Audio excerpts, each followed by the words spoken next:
Must and have to মানে তো একই, কিন্তু দুটোই কি একই জিনিস? মাস্ট আর হ্যাভ টু মানে হচ্ছে কোনো কিছু করতে হবে বা অবশ্যই ভাবে করতে হবে এরকম কিছু। দুটোর মানে একই হলেও দুটোর মধ্যে স্লাইট ডিফারেন্স রয়েছে। তাই আমরা কোথাও মাস্ট ব্যবহার করি, কোথাও হ্যাভ টু ব্যবহার করি, আর সেই অনুযায়ী কথার সেন্সও কিন্তু পাল্টে যায়। আজকের এই ক্লাসে আমরা এই মাস্ট আর হ্যাভ টু এর কনসেপ্ট ক্লিয়ার করব। যদি আমরা আমাদের ইংরেজিটাকে রিচ করতে চাই তাহলে এই ধরনের ফান্ডামেন্টাল কনসেপ্ট ক্লিয়ার করাটা জরুরি। After all, we all want to speak in English. Have to দিয়ে আমরা কি কথা বলে থাকি? তাকে জার্মানি যেতে হয়েছিল। He had to go to Germany. আমাদের তাড়াতাড়ি উঠতে হবে। We have to get up early. সবাইকে ট্রাফিক রুল ফলো করতে হবে। All people have to obey the traffic rules. Must দিয়ে আমি অবশ্যই ইংরেজি শিখব। I must learn English. আমরা অবশ্যই সিট বেল্টটাকে টাইট করে নেব। We must fasten our seat belts. তুমি অবশ্যই পিতামাতাকে সম্মান করবে। You must respect your parents. এই ধরনের। তাহলে চলো আজকের এই ক্লাসে আমরা হ্যাভ টু আর মাস্ট দিয়ে কথাবার্তা বলি, মানে হ্যাভ টু আর মাস্ট দিয়ে আমরা বাক্য গঠন করি। Welcome you back to the channel. I am Anushila, you are watching delightful learning with Anu. Without any further delay let's jump into the topic. প্রথমে জেনে নি হ্যাভ টু। হ্যাভ টু এর মানে কি? হ্যাভ টু মানে হচ্ছে কোনো কিছু করতে হবে, এরকম একটা মজবুরি, মানে এক প্রকার তোমরা বলতে পারো যে বাধ্যতামূলক, যে এটা আমাকে করতে হবে, যেটাকে আমরা বলে থাকি এক্সটার্নাল অব্লিগেশন। অব্লিগেশন মানে সেটা কারুর থেকে হতে পারে বা কোনো সংস্থা থেকে হতে পারে, কোনো ল বা ইনস্ট্রাকশন হতে পারে, মানে আমি সেটা মেনে চলতে বাধ্য বা কোনো কিছু আমি করতে বাধ্য, এরকম আমরা ব্যবহার করে থাকি। আচ্ছা, এবার সাবজেক্ট। কোথাও আমরা হ্যাভ টু, কোথাও আমরা হ্যাজ টু, কোথাও আমরা হ্যাড টু ব্যবহার করি। হ্যাভ হ্যাজ কোথায় ব্যবহার করি আমি আগে ক্লাসে বলেছিলাম, সাবজেক্ট অনুযায়ী কোথাও হ্যাভ হবে, কোথাও হ্যাজ হবে, তার সাথে টু। আচ্ছা, প্রেজেন্টের ক্ষেত্রে হবে হ্যাভ বা হ্যাজ, মানে হ্যাভ টু বা হ্যাজ টু। পাস্টের ক্ষেত্রে হবে হ্যাড টু, আর ফিউচারের ক্ষেত্রে হবে will have to. Will have to, এটুকুই খালি আমরা মনে রাখবো। তাহলে হ্যাজ টু বা হ্যাভ টু বা হ্যাড টু, তারপরে আমরা বসাবো ভার্বের বেস ফর্ম, মানে মেন ভার্বটা বসাবো। হ্যাভ টু, হ্যাজ টু, তারপরে ভার্বের আমরা মেন ফর্ম। একদম সিম্পল। চলো আমরা এক্সাম্পলের মাধ্যমে প্র্যাকটিস করি।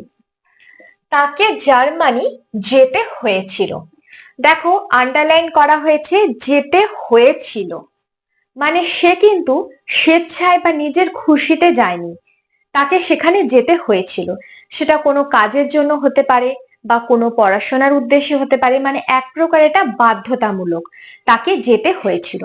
এই যে বলেছিলাম যে external obligation, obligation comes from someone, তাহলে যেতে হয়েছিল মানেই হচ্ছে কোনো বাধ্যতামূলক, মানে কম্পালশন, তাকে জার্মানি যেতে হয়েছিল। হি লিখছি, হি বা সি, হি পাস্টে যেহেতু রয়েছে তাই হ্যাড করলাম। হি হ্যাড টু গো টু, কোথায় যেতে হয়েছিল? Germany. Germany, he had to go to Germany. দেখো হি বা সি যাই হোক, যেহেতু পাস্ট আছে হয়েছিল তাই জন্য আমরা হ্যাড টু করলাম। হ্যাড টু করলাম, গো টু জার্মানি। হ্যাভ টু বা হ্যাড টু এর নিয়ম কি?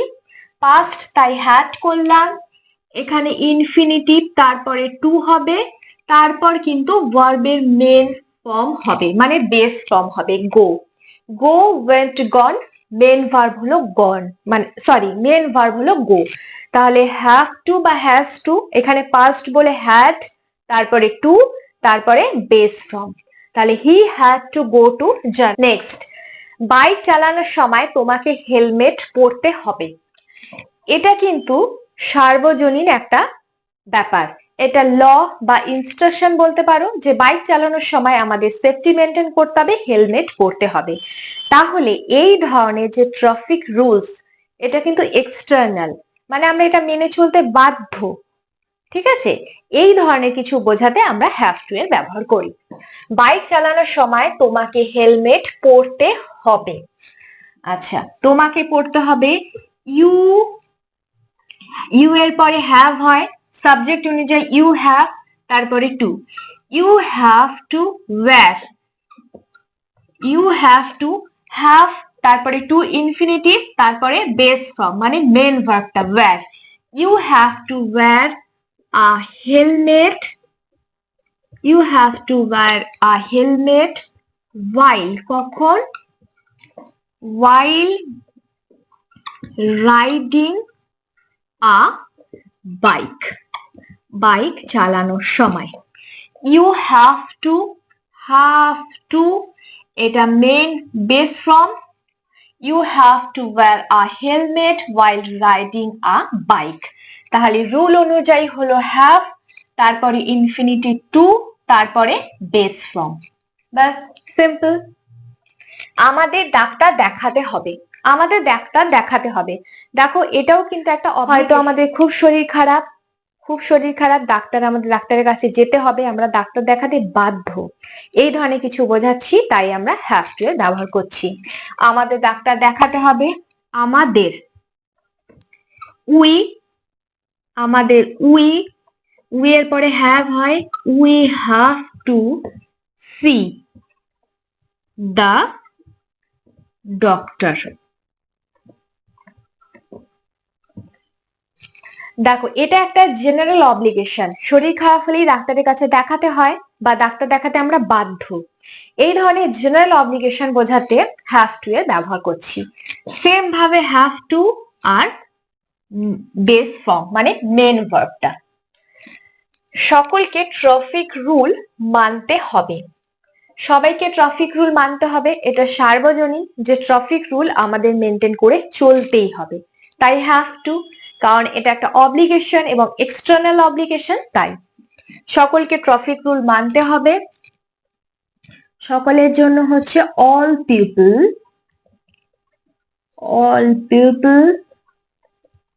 হ্যাভ টু, মানতে হবে ওবে দ্য ট্রাফিক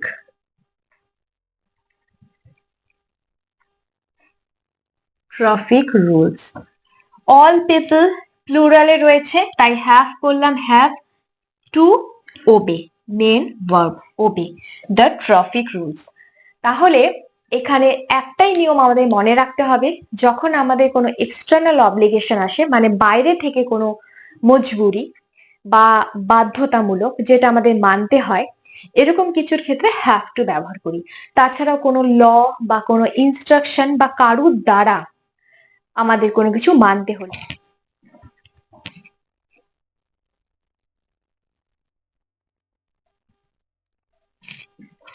তাকে জার্মানি যেতে হয়েছিল, he had to go to Germany, বাধ্য হয়ে সে গেছিল, নিজের ইচ্ছাতে নয়। বাইক চালানোর সময় তোমাকে হেলমেট পরতে হবে, পরতেই হবে, এটা সবার জন্য একই নিয়ম। You have to wear a helmet while riding a bike. আমাদের ডাক্তার দেখাতে হবে, শরীর খারাপ, ডাক্তার দেখাতেই হবে। We have to see the doctor. সকলকে ট্রাফিক রুল মানতে হবে, সবার জন্যই একই নিয়ম। All people have to obey the traffic rules. এবার দেখে নিই আমরা মাস্ট কোথায় কোথায়। এতক্ষণ আমরা হ্যাভ টু এর ব্যবহার শিখলাম, এবার আমরা মাস্ট এর ব্যবহার শিখব। এই ক্লাসটা যদি তোমাদের ভালো লেগে থাকে তাহলে আমার জন্য অবশ্যই একটা লাইক করে দিও, আর আজই চ্যানেলটাকে সাবস্ক্রাইব করে ডিলাইটফুল লার্নিং উইথ অনুর সাথে কানেক্ট হয়ে যাও। পাশে থাকা বেল আইকনটা কিন্তু অবশ্যই প্রেস করে দিও, যাতে আমি ইংরেজির ভিডিও দেওয়ার সাথে সাথে ইনস্ট্যান্ট নোটিফিকেশন তোমাদের কাছে পৌঁছে যায়। চলো এবার মাস্ট এর ব্যবহার শিখে নিই। দেখো, মাস্টের ক্ষেত্রে হচ্ছে একটা জিনিসই আমাদের মনে রাখতে হবে, মাস্টের ব্যবহার আমরা তখনই করব যখন আমাদের ইন্টারনাল অব্লিগেশন আসবে। ইন্টারনাল মানে ভেতর থেকে।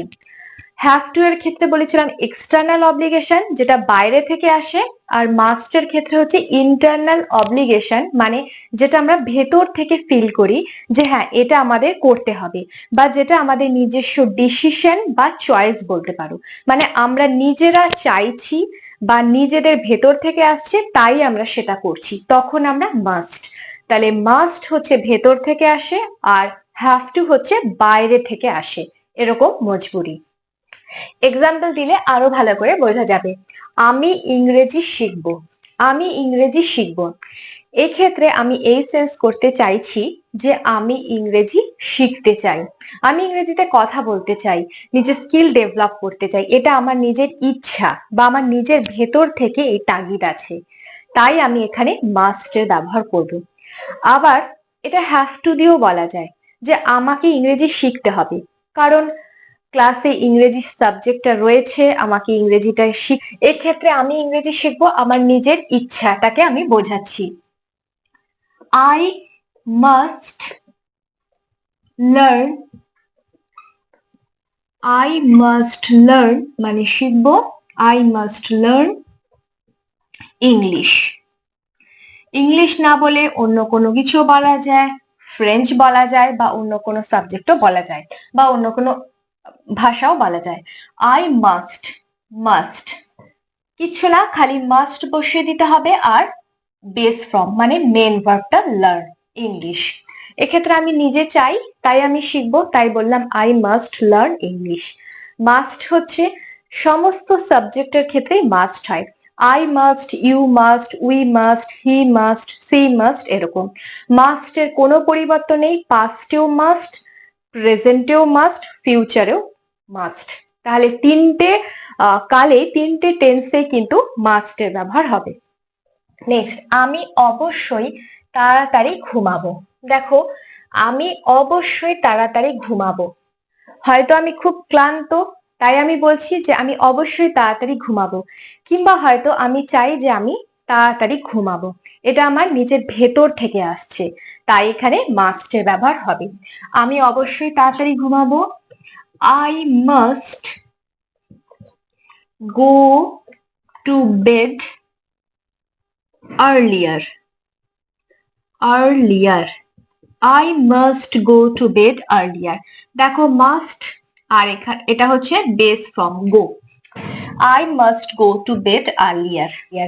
একটা জিনিস তোমরা একটা ট্রিক মনে রেখে দিতে পারো, কোন সেন্টেন্সে তোমরা মাস্ট আর হ্যাভ টু দুটোই দিয়েই তোমরা দেখলে মানে মনে মনে যে মাস্ট বসালে এটার কি মানে আসছে আর হ্যাভ টু বসালে কি মানে আসছে, তখনই তোমরা অ্যান্সার পেয়ে যাবে যে কোনখানে আমরা হ্যাভ টু বসাবো আর কোনখানে মাস্ট, মানে কোনটা অ্যাপ্রোপ্রিয়েট সেটা কিন্তু তোমরা সেন্টেন্সটা দেখলেই বুঝতে পেরে যাবে। নেক্সট, তুমি অবশ্যই পিতামাতাকে সম্মান করবে। যখন আমি কাউকে কোনো ভালো পরামর্শ দিচ্ছি, সাজেশন দিচ্ছি, তখনও আমরা কিন্তু মাস্টের ব্যবহার করছি। তুমি অবশ্যই পিতামাতাকে সম্মান করবে, ইউ মাস্ট, তুমি অবশ্যই, রেসপেক্ট মানে সম্মান করা, you must respect your parents,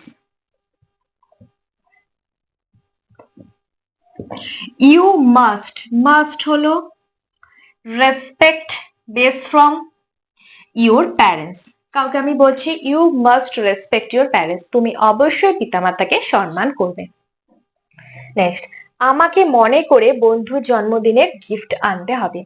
বন্ধুর কালকে জন্মদিন, আমাকে মনে করে কিন্তু তার জন্য গিফট আনতে হবে। দেখো সেন্টেন্সটা খুব বড় লাগছে, কিন্তু মাস্ট দিয়ে আমরা কত সুন্দর করে দেখো সেন্টেন্সটাকে ফরমেশন করব। আমাকে মনে করে, আমাকে আই, আচ্ছা মনে করে তার জন্য মাস্ট, আই মাস্ট রিমেম্বার মানে মনে করা, I must remember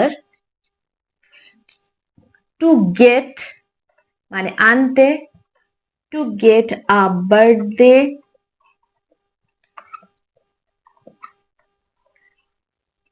present, present মানে gift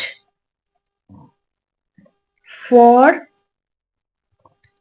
my friend, for my friend। I must remember, আমাকে অবশ্যই মনে করে, মাস্ট মানে অবশ্যই মনে করে, REMEMBER এটা আর।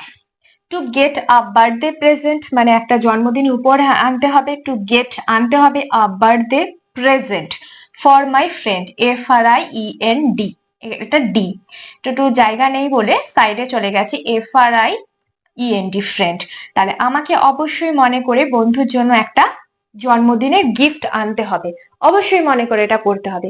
এটা কিন্তু আমরা বাইরে থেকে কোনো আমার চাপ আসছে না, আমি নিজে থেকে ফিল করছি, it's my own choice, it's my own decision যে আমাকে বন্ধুর গিফট আনতে হবে। তাই বললাম আই মাস্ট রিমেম্বার, আমাকে অবশ্যই মনে করে বন্ধুর জন্মদিনে গিফট আনতে হবে। আই হোপ কি কোথায় হ্যাভ টু আর মাস্ট ব্যবহার হবে তোমাদের কাছে clear. So that's the end, it brings me at the end of the class. এই ক্লাসটা যদি তোমাদের সত্যি ভালো লেগে থাকে তাহলে আমার জন্য অবশ্যই একটা লাইক করে দিও, আর আজই চ্যানেলটাকে সাবস্ক্রাইব করে ডিলাইটফুল লার্নিং উইথ অনুর সাথে কানেক্ট হয়ে যাও। পাশে থাকা বেল আইকনটি কিন্তু অবশ্যই প্রেস করে দিও। ভিডিওটাকে বেশি বেশি করে শেয়ার করে দিও যাতে তোমাদের ফ্রেন্ডসরা বা ফ্যামিলি মেম্বারসরাও এই ভিডিও থেকে কিছু অন্তত হেল্প পেতে পারে। তোমরা সবাই খুব সুস্থ থেকো, ভালো থেকো। Till then stay positive, always be happy. God bless you all.